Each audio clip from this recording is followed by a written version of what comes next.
A rusting oil tanker, 2 nuclear-powered navies, and 1 Atlantic flashpoint. It's almost like a rerun of the Cold War. Russia versus America at sea.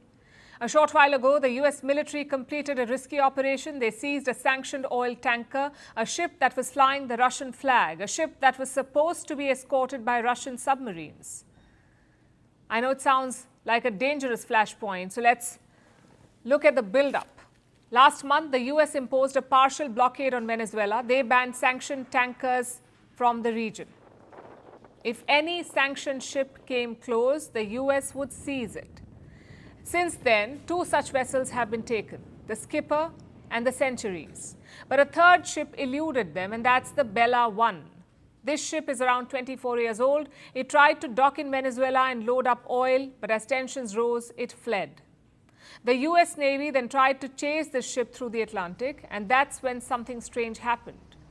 Until then, Bella 1 was an obscure vessel. No clear owner, no clear flag, no clear jurisdiction. Basically fair game for the US Navy. But as it fled the Caribbean, the ship registered itself as Russian. The crew painted a Russian flag on its side, and they renamed the vessel from Bella 1 to Marinera. So suddenly, this stateless ship became a Russian ship, meaning it now had Moscow's protection. And that's why Russia has reportedly sent a submarine to escort this ship safely to Murmansk. That's a port city in the Russian Arctic. But like I said, the ship never made it. It was seized by the US military from the northern Atlantic, reportedly from near Iceland. We have a statement from the US military. Here's what they've said. This seizure supports President Donald Trump's proclamation targeting sanctioned vessels that threaten the security and stability of the Western Hemisphere. The operation was executed by Homeland Security components with the support from the Pentagon. Russian state media have also confirmed this. Moscow had warned the US against seizing this vessel, yet Washington went ahead. So what happened to the Russian subs?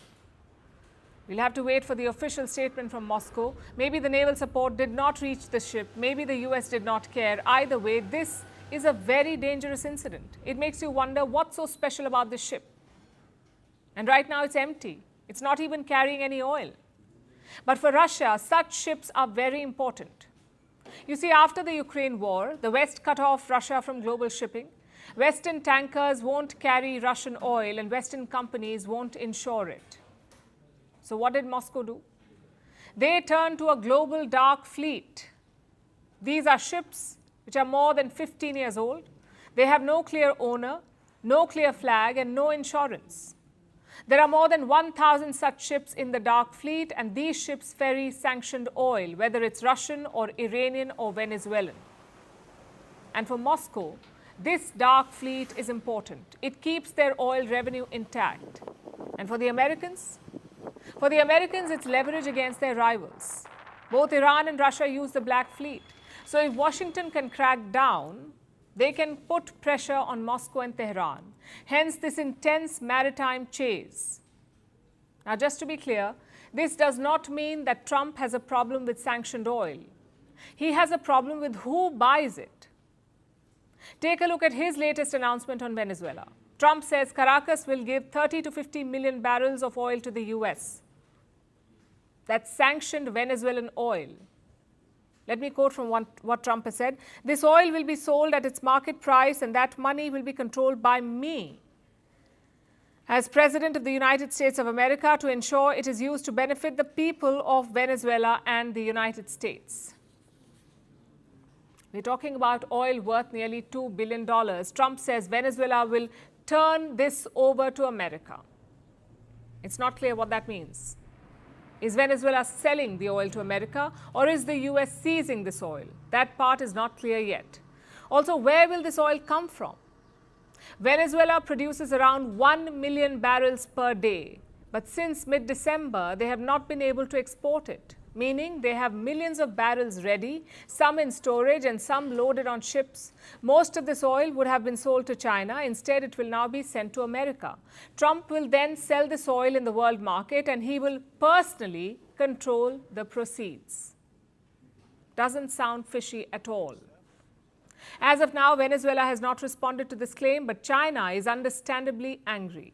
The United States has brazenly resorted to the use of force against Venezuela and demanded that America First be applied when Venezuela disposes of its own oil resources. This is a typical act of bullying, a serious violation of international law, and a grave infringement on Venezuela's sovereignty that also severely undermines the rights of the Venezuelan people. China strongly condemns this. Now, this is very tricky for Venezuela, especially for their acting president, Delcy Rodriguez. On the one hand, she must be defiant. If not, her revolutionary support base won't back her. She'll be seen as weak. On the other hand, she cannot be too defiant because then the US may attack once again. Yesterday, Rodriguez pushed back against Trump's claims. She said no external power was running Venezuela. She also brushed aside American threats. The Venezuelan government rules our country, no one else. There is no external agent governing Venezuela. It is Venezuela. Personally, Get what America wants. Trump really wants to control the oil price. So that is why we're seeing all these dramas.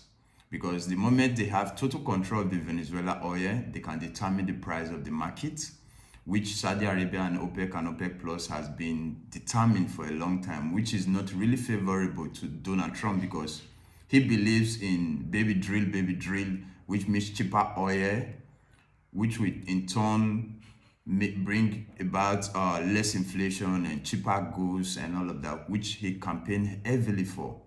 And we know he's moving into midterms. So he's doing everything possible to have a total control of the oil market, which is really important to him. So that is why we're seeing all this drama. And how will Russia respond? Russia will deny the allegation and eventually not even say anything regarding the ship, obviously, because they are running a lot of shadow fleet already, just to evade sanction and all of that. So I think they'll just count these ones as one of those their losses and keep it moving. So I think that's what will happen. So we'll continue to wait and see how the story unfolds.